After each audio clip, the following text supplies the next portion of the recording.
Hello, everyone. Let me just remind you where we are in the big plan. So recall a few things. Right, got it. So let me write it down for SLD. So we were looking at zeta functions of arithmetic groups. I guess you're tired of seeing this Euler product, but I will insist writing it down. So we have the zeta function of SLDC, counting rational representations, and then we have the zeta function of SLDZP, the p-adics, the latter counting continuous representations. And this formula holds for in much more general setup for algebraic groups over a number field. But we need to pay a price, and that's the congruent subgroup property. And in this case, this is the same as saying that D is at least 3. Okay, that's the general picture. And we are after these part, the zeta function of the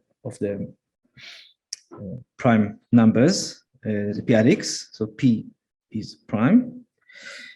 And to say something about them, we started to talk about the orbit method. And the last thing I did, I advertised the wonders of the exponent and the log.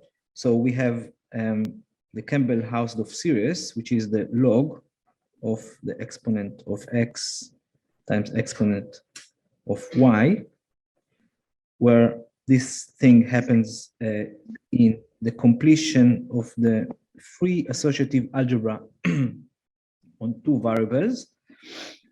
And the miracle is that, first miracle is that this is a power series which shows up, the only thing that shows up are commutators. So we have xy here, and then 1 over 12x, that's the second term, y, etc. So you, I mean, it's easy, and I hope you did it. You recovered this part of the story just by playing with, substituting these power series, multiplying them, and taking the log. You can just see that you can I mean, you can go as much as you want. I mean, if you have time, but there's a proof, and it's a conceptual and beautiful proof. So that's the first part of this formula. The second part says that there's a bound on the coefficients. So if we think about this one as H1 and the homogeneous part of degree 1, and then here's H2 and H3 has more terms, but H3, etc. Then for every prime P, so okay, first point is the formula, and the second thing is that for every prime P, the valuation of the coefficient inside the nth homogeneous part, they are bounded below by n minus n minus 1 over p minus 1.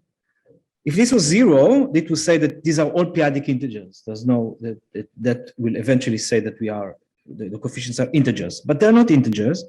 As we can see here, we can get denominators, but the valuation is bounded. So, and the valuation is bounded in a good way, because if we just multiply this x by p, then at the nth term, we will see p to the n, and so we will just get something which is greater or equal than 0 for that x. So we can push this down and get deeper and deeper elements once we decide to apply this in a concrete situation, and then we will not see all these denominators. they will just go away when we specialize. And with these, one can prove the following theorem. So first, let me state the theorem. The theorem says that, kind of a top view, it says that for G, periodic analytic,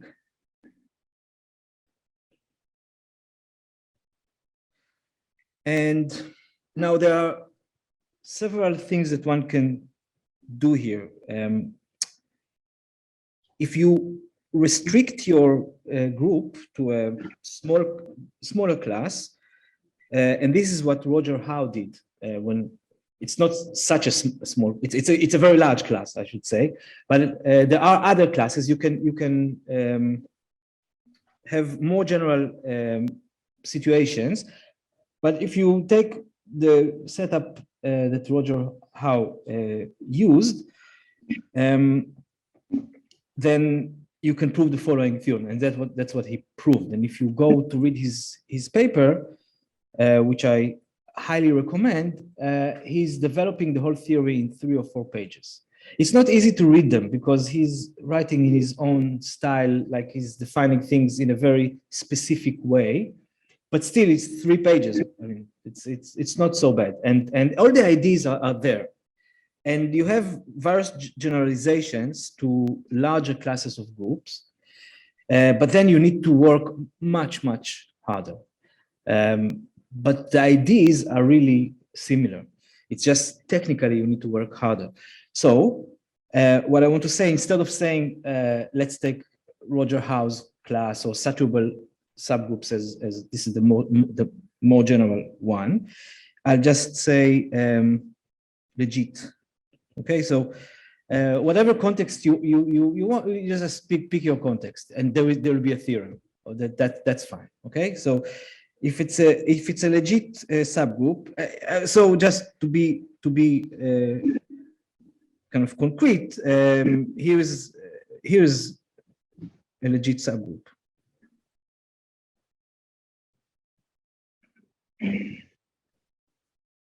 Okay, that's for every P. If you restrict yourself to odd primes, I think this, yeah, if you can even settle with this one. Yeah, you just need to let's put 4. Yeah. So it's not only periodic analytic, it's also pro-P. Pro-P periodic analytic group. Then so I should say,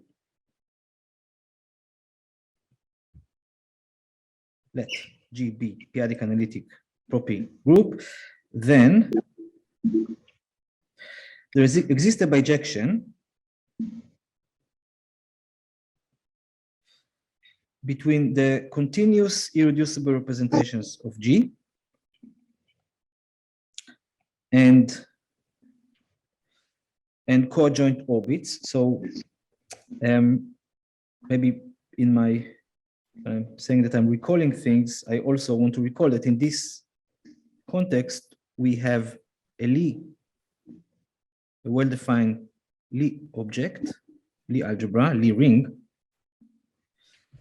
and you can go back and forth in between them. And and the group acts by conjugation on G, and therefore it acts on functions on G. In particular, it acts on the Pontryagin dual of the Lie ring. So I can look at G hat, where this one is just home from G to C star, continuous. You can, yeah.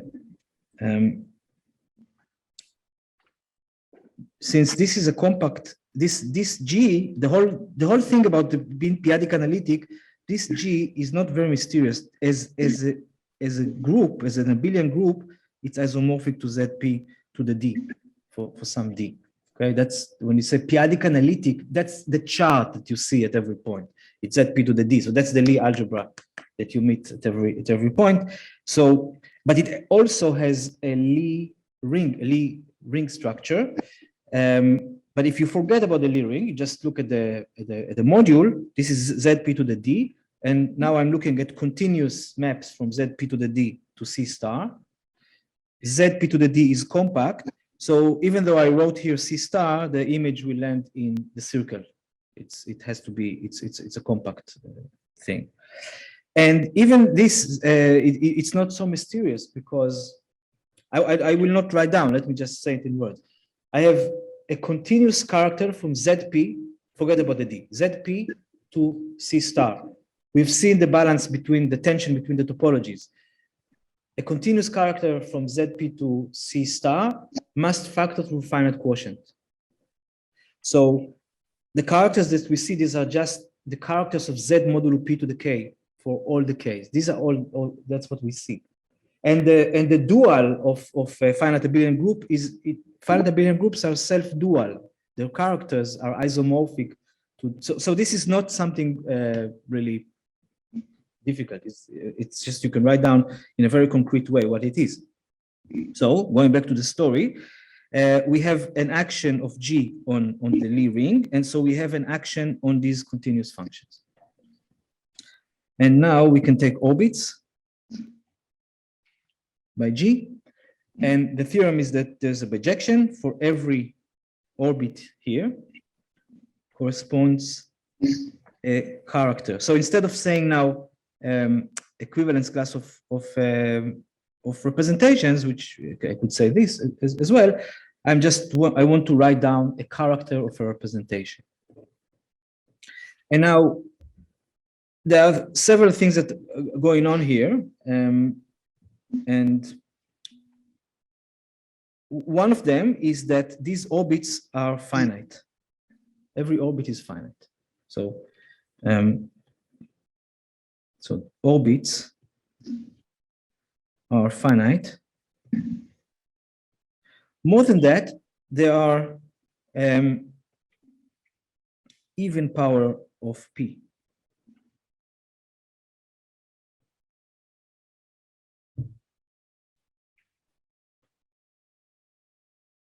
Okay. Well, they must be a power of P, right? Because after all, this is a pro-P group. And the orbits must be, if they are finite, they must be quotient of a pro-P group, so they will be of order P, a power of P. But it turns out that they are even power of P, and this is because of the symplectic nature of the whole thing. So I started to say something yesterday, I maybe will say a little bit more, although my aim is not to go too much into the details. I want to tell you some things about the rationality. But just, you can, what I wanted to say is that this is not a mysterious thing. This is coming exactly from the fact that there's a symplectic form in the background. All right, so now I can tell you what's the character. So now explicitly I can tell you what is the formula for the character. So the formula for the character at the point x in G is the following. It's the sum. And here I will normalize by the square root of the orbit. And now we'll go over all the elements in the orbit. Yeah, so this is finite, and this is just the power of P. And what can we do? Omega is an element here. It's a character of the Lie algebra. So I can take this omega and I can substitute an element from the Lie ring. But X is in the group. So what can I do? I need to produce, I want to plug in something that is related to X inside a function which is defined on the Lie ring. I'll give you a hint. Yeah, I have this log map that goes from the group the Lie algebra, so I can apply it and I can have a log x here. That gives me an element in the Lie ring. Now I can apply omega, and I can take, so this is now a complex number, and I can sum over all of them. So that's it. That's that's the formula for the character. Now there are so many things happening here. This is a character of an irreducible representation. It's not clear at all, right? We are summing over characters of the Lie algebra, but it turns out that this is a character of an irreducible representation. And if you take different orbits, you get non-isomorphic representations, and in this way you get all the characters. Okay, that's the theorem. So when I'm saying a bijection here, all I just said is included. Yeah, it says that an orbit maps to an irreducible character, and that they are pairwise disjoint. And the construction of the representation is very, very similar. I mean, it's the same. It's just you need to replace real numbers by p-adic numbers, and it's exactly the same diagram that I drew yesterday. It's in my notes, so I don't think I need to do it again unless you ask me.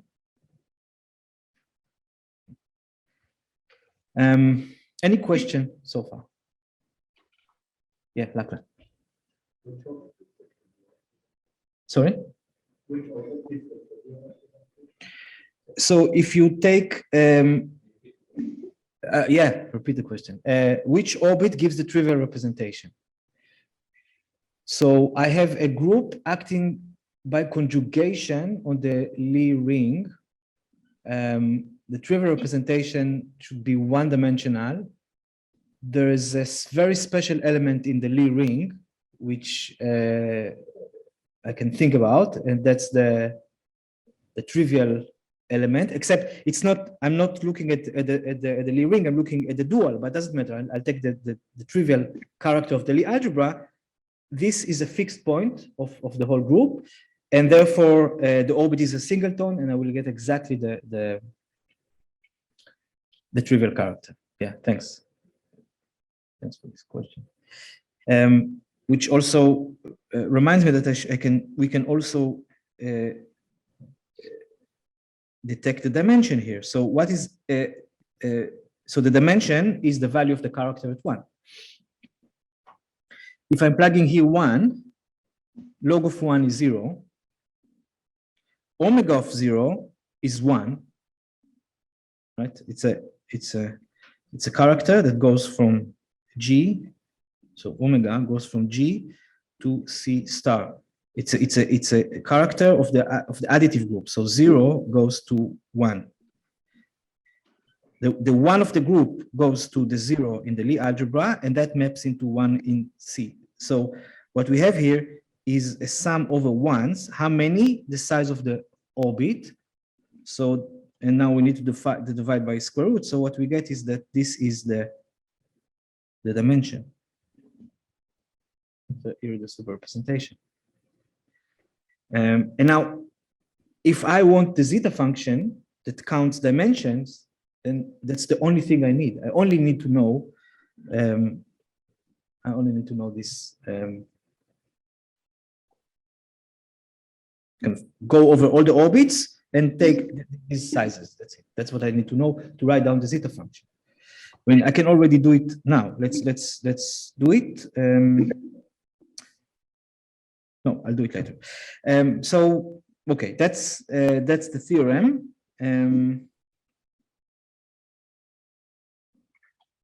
And if there are no questions, I will just move forward to tell you about the rationality. So here's a theorem by Chaikin Zapirain.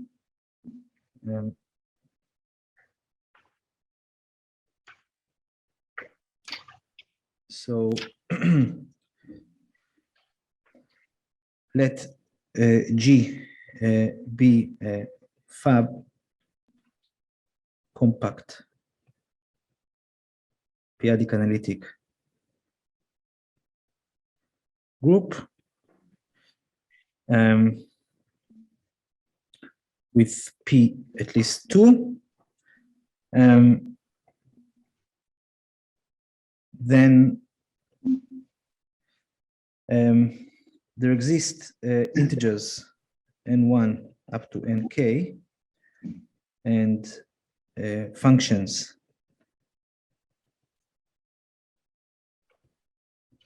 f1 up to fk, rational functions,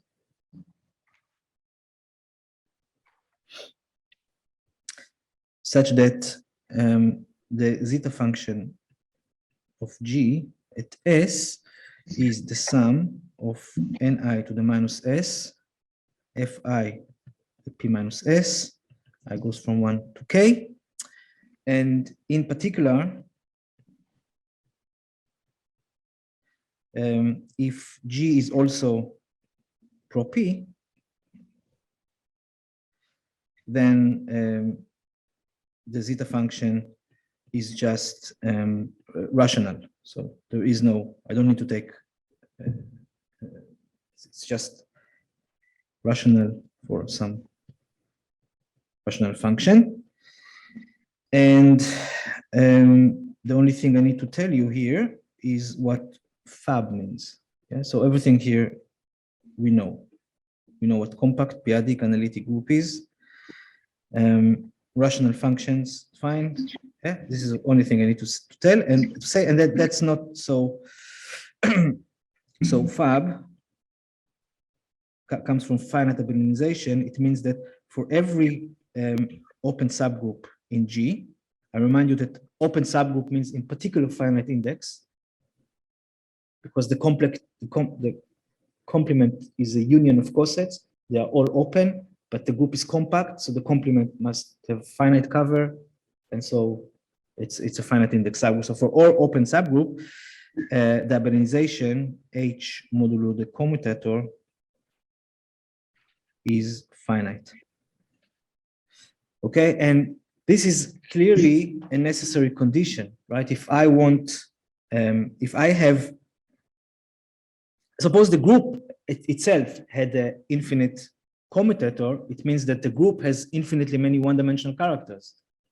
That's not good for counting. But if a finite index subgroup has infinite commutator, then the same thing will happen. It has infinite abelianization. Then this subquotient has infinitely many characters, one-dimensional, and you induce them to G, and you get infinitely many finite dimensional representation. So again, this is not good. So that's clearly a necessary condition, but it's also sufficient for everything to work nicely. Let me give you an example before I tell you a little bit about the proof of this theorem. Is there any question regarding the theorem itself, the formulation? Why?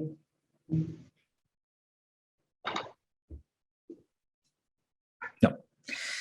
Okay, here's an example.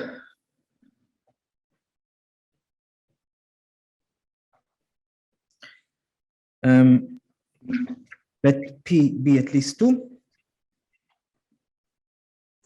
maybe even 3. So at least, yeah, for the first example, I needed to be at least 2. For the second one, I needed to be at least, at least 3. For the other one, for the second one, I needed at least 5. The zeta function of the mth congruent subgroup of SL2ZP. Okay, I'm taking SL2ZP, 2 by 2 matrices over the p-adics. I'm taking the mth congruent subgroup. So I have the reduction modulo P to the M. I'm taking the kernel of that map. Okay, this is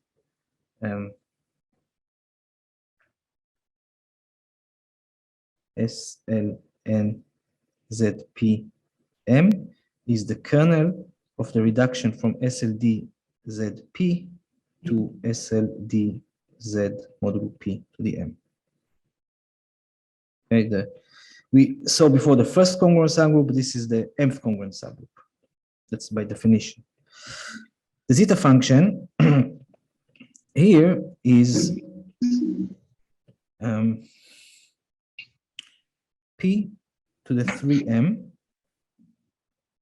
and then 1 minus p, the minus 2 minus s, and then 1 minus p to the minus 1. No.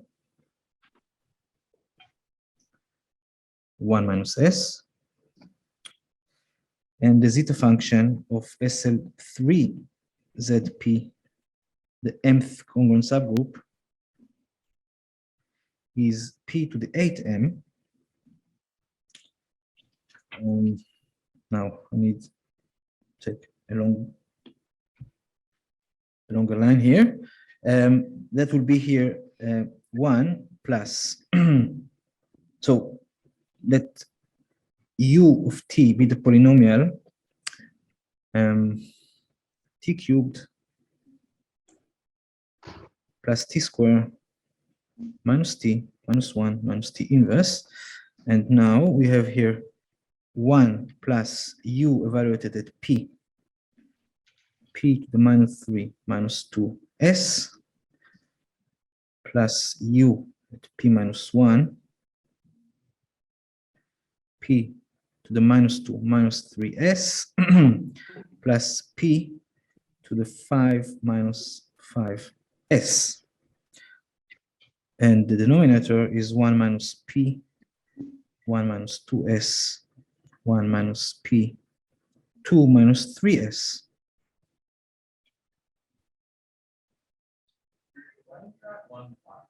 Sorry?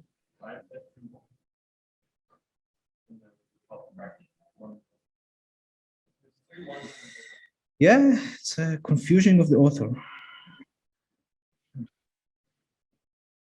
Thank you. All right. Now let's see what's going on here. Okay. Firstly, these are examples of zeta functions of pro-p periodic analytic blah blah blah fab or the whatever we need, and they are rational in p to the minus s. Okay, in accordance to the theorem. But there's more that is happening here. There's this 3 here and the 8 here, and that's the dimension of the group. So this is the dimension of SL2, and this is the dimension of SL3, and that's a general phenomena. Another thing which is kind of surprising here, if you go back to the theorem starts with you fix your p. So you start with some periodic analytic group for a specific p, and then everything else depends on this p. So n1 depends on p, and nk f1, everything depends on p. But when you look at these formulas, you see that, well, they are quite uniform in p. P is, you can write it down as in a motivic way. You can write it down with a variable and then substitute p. And that's a phenomena that is not, it's stronger than the theorem anticipated. And the reason is that SL2 and SL3, they are, or SLN in general, or other groups, they are coming, they are completions of a global object. So they are all coming from SLDZ, and we take the completions for the, it's not an arbitrary periodic analytic group that we found for the prime E5 or something like that. It's something that which came in a global way.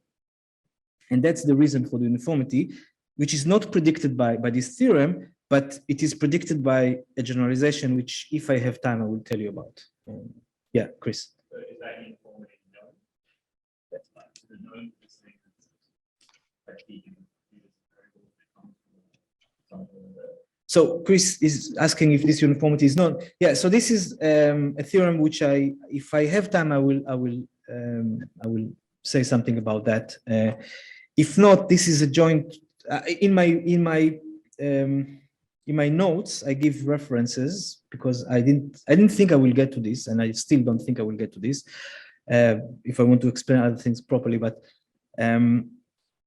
this is a joint work with Nir Avni and Benjamin Klopsch and Christopher Voll. So I can give you references to the papers. So in a way, I'm now arriving to what I would like the second half of my lectures. So I told you things kind of ending at 2006, yeah, but there's been developments, and this uniformity came later on, and kind of I wish I have time to tell you, but I don't. But I'm happy to tell you later on in office hours, or by the way, anybody of you who wants to contact me and talk about these things, of course, welcome anytime. Just email me and we'll talk.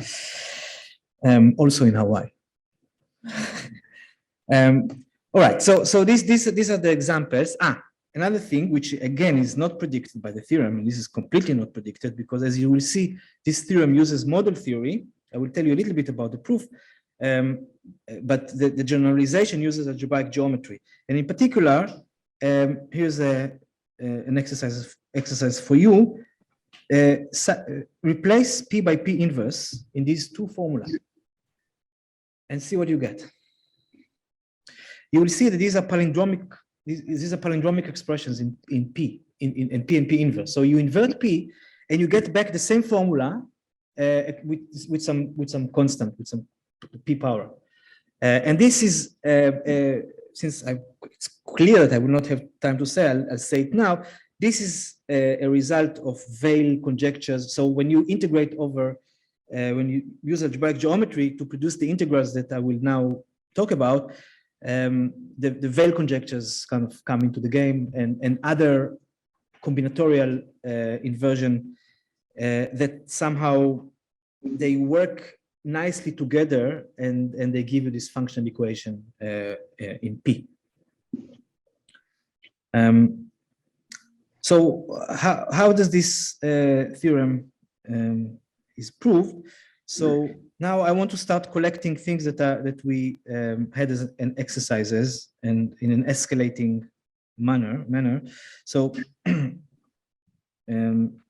let's do some recap. Let's record things that we have seen. The one thing that we did was computing kind of integrals like this: x to the s the x over zp or something like that, and you showed and you saw that these are nice functions and rational in p to the minus s. Then in fact, what you can do, and you also proved, I hope, Hensel's lemma in one dimension. But Hensel's lemma, you can generalize Hensel's lemma to a higher dimensional polynomials. So you can take a polynomial in ZP x1 up to xd, and the essential thing, what you proved this in Hensel's lemma. So you're writing in Hensel's lemma. Let me remind you, what you're showing is that if you have a solution modulo p, you can lift it to a solution modulo p square, modulo p cubed, and etc. for a single polynomial. If there's a certain condition about the derivative, if the derivative and the function do not vanish at the same point. So that is to say that the polynomial is, or the variety is smooth at this point. There's no singularity. And this is in general, it holds in general. If your f is smooth, is no singularity. So if this is smooth, then if you and then you can look at the zeros of these polynomials. So let x be the variety defined by f. So when you ask, and we can ask, what is the number of z modulo p to the k z points of this variety, then the same thing that happens in Hensel's lemma happens here. So it will be the number of FP points. Now, in the one-dimensional Hansen lemma, you lift it to a single. In each step, you lift it to a single point, which is a zero-dimensional variety, because your polynomial is zero-dimensional. You have the variety that is defined by polynomial. The zeros of a polynomial is a zero-dimensional variety, and each time you get one additional point. In general, you have a variety, and you can lift it according to the tangent space. The tangent space has the dimension of the variety. So what you will see in general is P to the K minus 1 times the dimension over FP of the variety. Sorry, over Q. QP.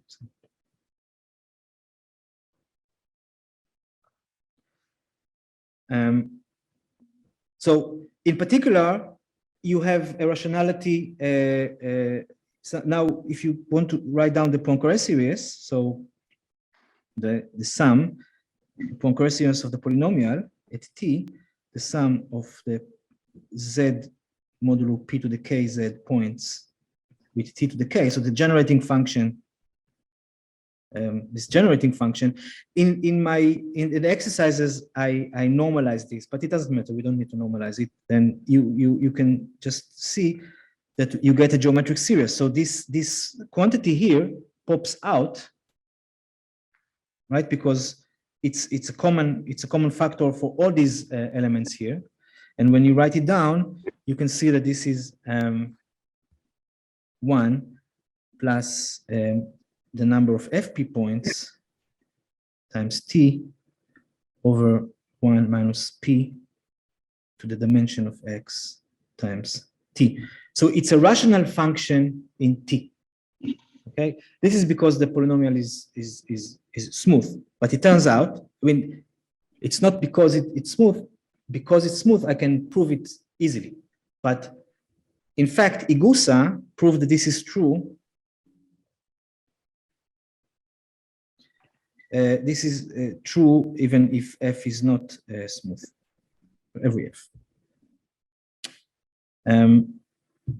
And there's a related object that you looked at in the exercises. Let me just remind you this. So here are all the periodic integrals that you looked at, all rational in p to the minus s. And if you look at this integral, then you show that the Poincare series, again, never mind this normalization, forget about it. I just now took these NMs. What you have is that this is a rational function, and this is so they are both rational at the same time, right? Because you can, if this one is rational, then this one will be rational, and vice versa. So you can think about these periodic integrals and integral. So the reason that we go to these periodic integrals, and those of you who played with them, integrals give us the flexibility. We can change variables.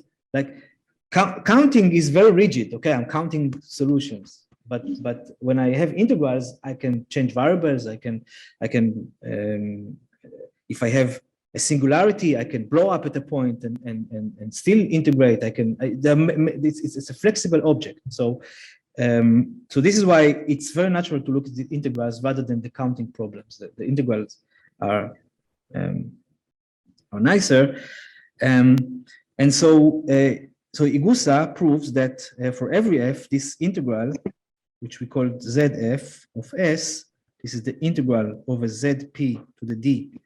And then fx1 up to xd, absolute value p to the s d mu. Yeah, this integral is rational.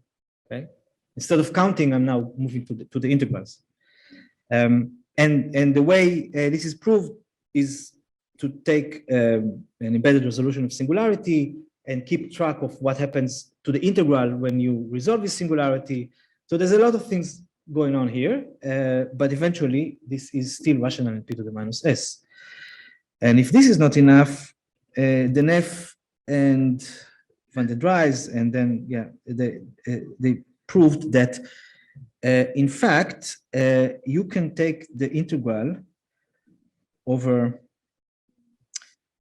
here. Until now everything was polynomial.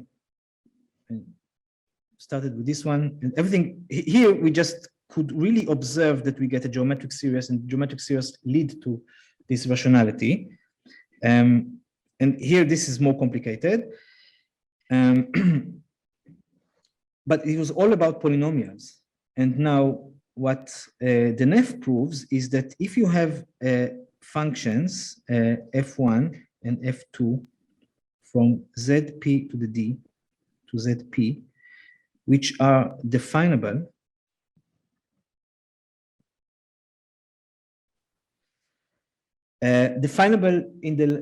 so you need to set up a language. So this now we are using model. One needs to use model theory for that. If you take a polynomial, you can. What can you say in a definable in logic that you cannot say just with polynomials? You can use, for example, the valuation.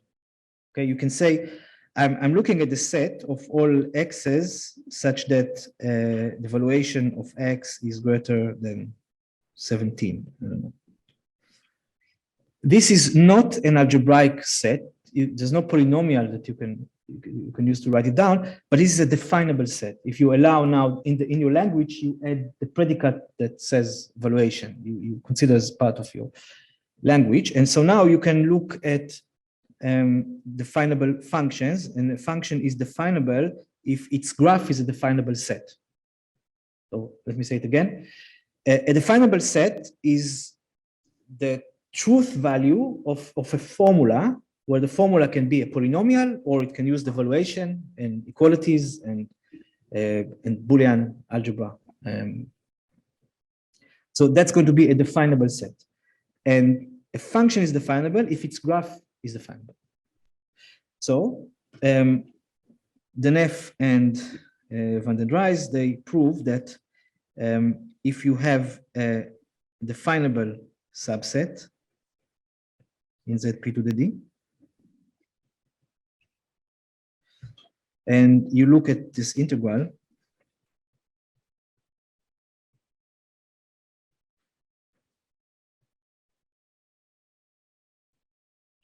then this is rational in p to the minus s. Okay, so these are all games on the same ID, but it's getting more and more and more and more general, and the proofs are more complicated, and then you really miss this time that you set in Brisbane and you solve nice integrals, because you really need to struggle. But it gives you, these are powerful results, because now Hawking-Zapirian just can take this theorem, and if you can rewrite the zeta function as a periodic integral of this type, bingo, you got rationality. So let's see how we kind of take all the building blocks and put them together to get this rationality. So now sketch of proof of the theorem of Hawking.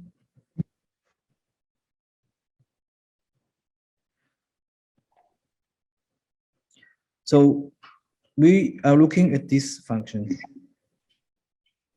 I'll do it for the pro P case. And then if you ask me, I'll tell you what happens in the non-pro P case if you have time. So what is this by definition? This is the sum over all the irreducible continuous representations of G. And then we take the dimension to the minus S. Now, by the orbit method,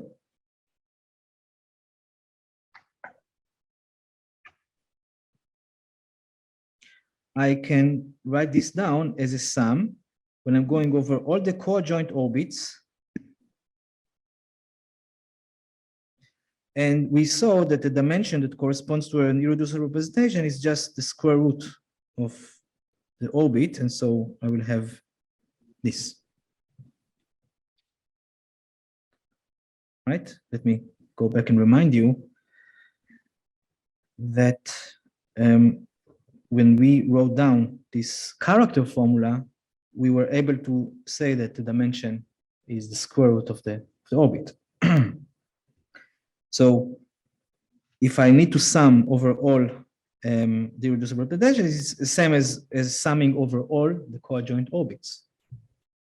But orbits is less pleasant than elements. I need to compute the action, but I don't need to do that. I can just now go over all the characters in G hat and then take the size of the orbit. Well, the size of the orbit is just G, the index of stabilizer.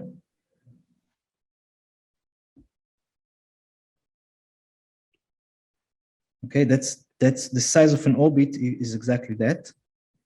And I need to take here minus S over 2. But now I'm overcounting. I should have counted every orbit only once, but I counted it as the size of the orbit. So I need to divide by the size of the orbit. And that's it. So where are we now? Well, we have a completely linear problem. Because this thing can be restated in terms of the radicals and the Lie algebra. I mean, we've seen this yesterday. I said that the stabilizer is the radical. So you can reformulate this and write this one as G and the index of the radical of this. This is the same thing. But so what I'm saying is that you can. It's all now. It becomes linear algebra. And now there's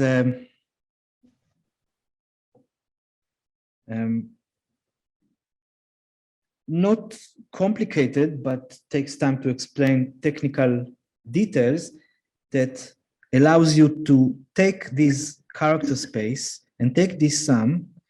You know, sometimes you write down, you're asking in exam in calculus 1 to show that Riemann sum is an integral or something like that. And then at the beginning of the page you see a sum, but then slowly the sum becomes at the end it becomes like an integral. You don't know exactly what happened there. So trust me that it's not difficult, but really many technical details. You can replace this by an integral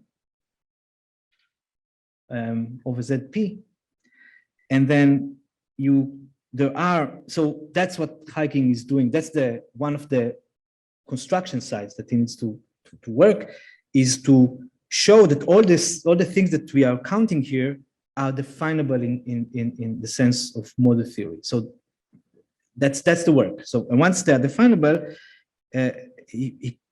so there is a function. I'm not telling you exactly what it is, but you can write it down and then write down this as an integral.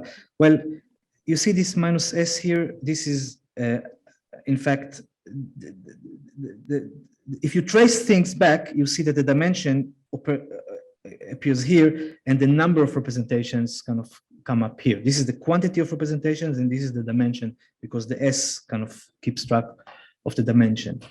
But I don't have time to talk about that. I'm nearly done with my time, but now this is rational, because these FIs are definable. Okay, that's the proof of the rationality of hiking, and in maybe 1 minute, I should say that if your group is coming from a global object like SLDZ, then you can put away the model theory, and you can write it down as a very complicated but algebraic formula. And then you get uniformity, which is reflected in this in this formula here. I am giving you some references in my notes. I can say more if you ask me, but I will stop here. Thank you.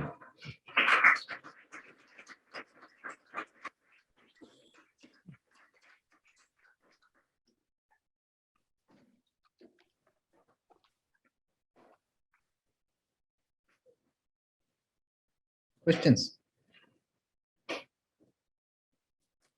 Yeah, Nick. Yeah. Where you spoke about like 7 Yeah. So doing that on like the right-hand side, is there something like on the left that's going on there? Like would exchange be correspond to something right? Already it's right. Thanks a lot, Uri.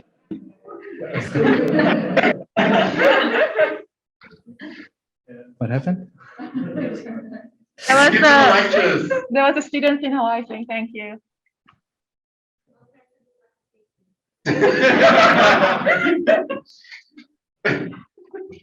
Okay, we'll do it one by one. You'll keep that joke, okay? We need to hear the joke. We first will answer Nick. So Nick is asking, there is something is going on here with inversion of P, and Nick is asking, is there an algebraic or otherwise something that you can say on the group reflected by this inversion? My answer is that I don't think so, but maybe. So maybe it has to do with the representation category. Yes, so it's not the group, but and that could be wonderful. I don't know of anything like that. It would be wonderful if you can find something. I can only say that this symmetry, this palindromic symmetry, kind of repeating what I said earlier, or maybe enhancing it a little bit. It's coming from, I mean, you see these p-adic integrals, if you can show that, I mean, you already see it here. Whether it's smooth or not, if it's not smooth, it's just technically more complicated because you need to blow up. But at the end of the day, you're looking at something smooth, except with multiplicities and covers, and there's bookkeeping, but it's smooth. So what you see here is the FP points of a variety, an algebraic variety, and something which is a geometric series coming from kind of counting deeper into the space. So this, if your variety is projective, then veil conjectures will tell you that this quantity satisfies the function equation, and there is a the lattices does here you're going to be counting on a polyhedral cones in Z to the D, and there are interesting functional equations that say what happened when you push and you count lattice points, and then in the interior and in the whole cone. This is things you can read in Stanley. Stanley has wonderful things related to that. And then you see this reciprocity coming into the game. For example, here's something you can just do. Count. Here's I'm looking at this at lattice points here in just the natural numbers with 0. And now, what will be the generating function of that? It will be just sum x to the n goes from 0 to infinity. That will be 1 over 1 minus x. And if you count the interior here, that will be just, you start with 1, but that will be x times this times this thing, right? Because so this is the whole domain, but in the interior this one here, you'll see x over 1 minus x.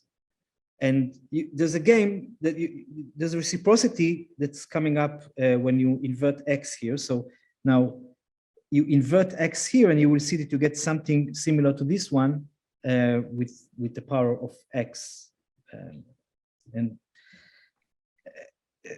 Yeah, I think I'm saying too much things at the same time now. But there's counting that is coming from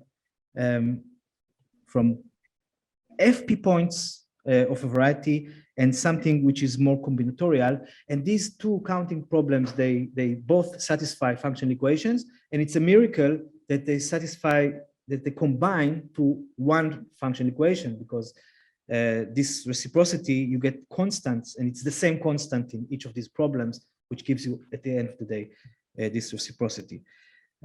So Nick, I'm going just, I think I gave a long answer to your question, but you were asking, what was it?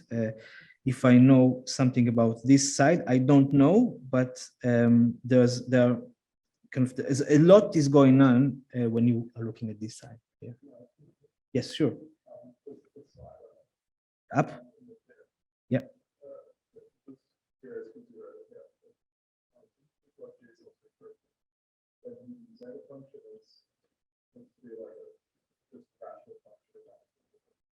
That's right. Yes, if you go back to your homeworks, your homework exercises. Could you repeat the question? If I can remember it. So what was it? The question was, what's the significance of this rationality? And thank you, Nick, for saying that. I was planning to say that. Thank you very much. So why do we care about this rationality? If you look at, what was it?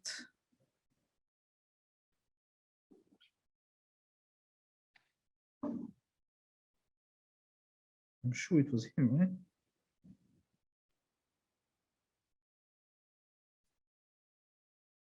No, I didn't ask it.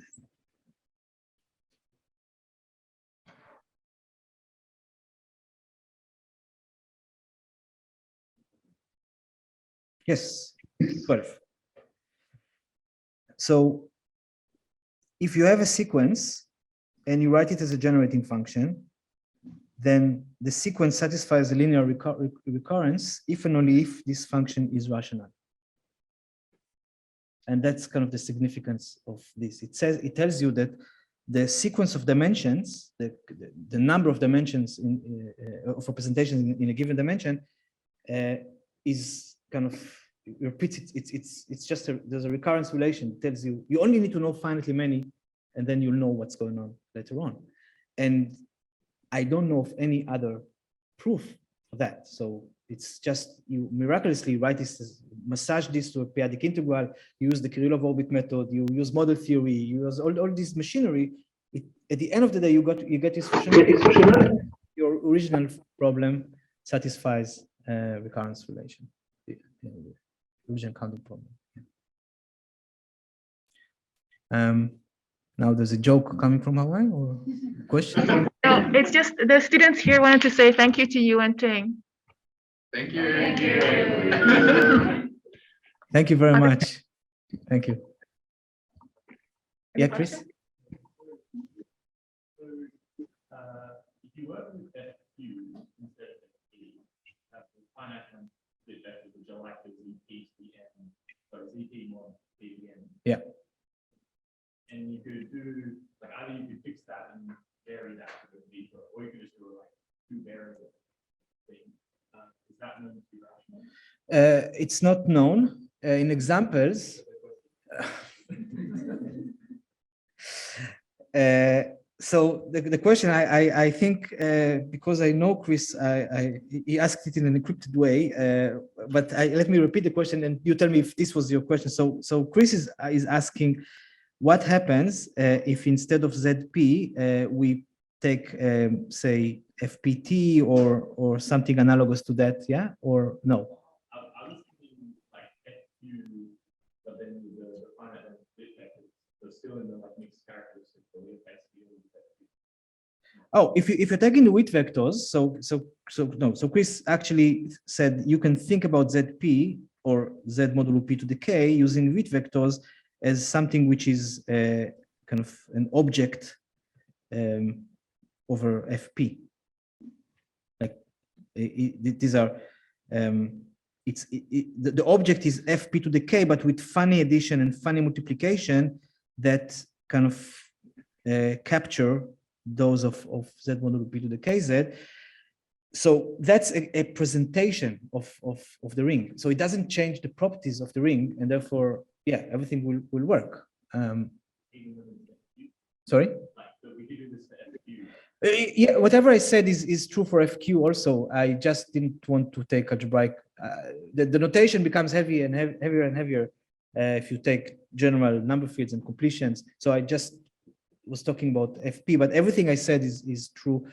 Well, Heike is talking about periodic analytics, so that there's a P, but the formula that I gave is true with replace P by Q, and it's still true for extensions. Yeah. I was wondering if you vary the Q and vary the Z. Yeah, this is the things that I didn't have time to talk about. I'm happy to talk about more. So, but I will just give you a hint of what's going on here. So, so here's spec Z. So if you're not familiar, just think about the primes: 2, 3, 4 is not 5. You write down the primes, and then that will become the spec Z direction.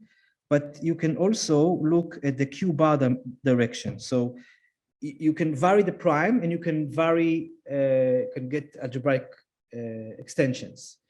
And so every number field you can think about as something in this, or every completion in a number field should be a point here where you know which prime, what number field you are at, and which rational prime you are lying over. And so you pick this prime here, and then you can compute the zeta function of that completion. So the zeta function of G at OP. So this is kind of two types of the formations that you can, two directions. What Hiking tells you is that there is a formula, but it depends exactly on the group that you are. I mean, you can't perturb it in any direction. And the stronger result that you get when you assume that your object starts as a global object, these are the results that I mentioned that I didn't have time to talk about. They are more rigid. So you get one universal formula, but this formula, there's data that you need to feed in, and that data might come. It might depend on the prime, but there's a universal rational function, and you evaluate it at different algebraic integers coming from the veil conjectures. And that allows you to prove stronger results and say something about the global zeta function, like is proving the Larsen-Lubotsky conjecture, which I really wanted to talk about, but I won't. More questions?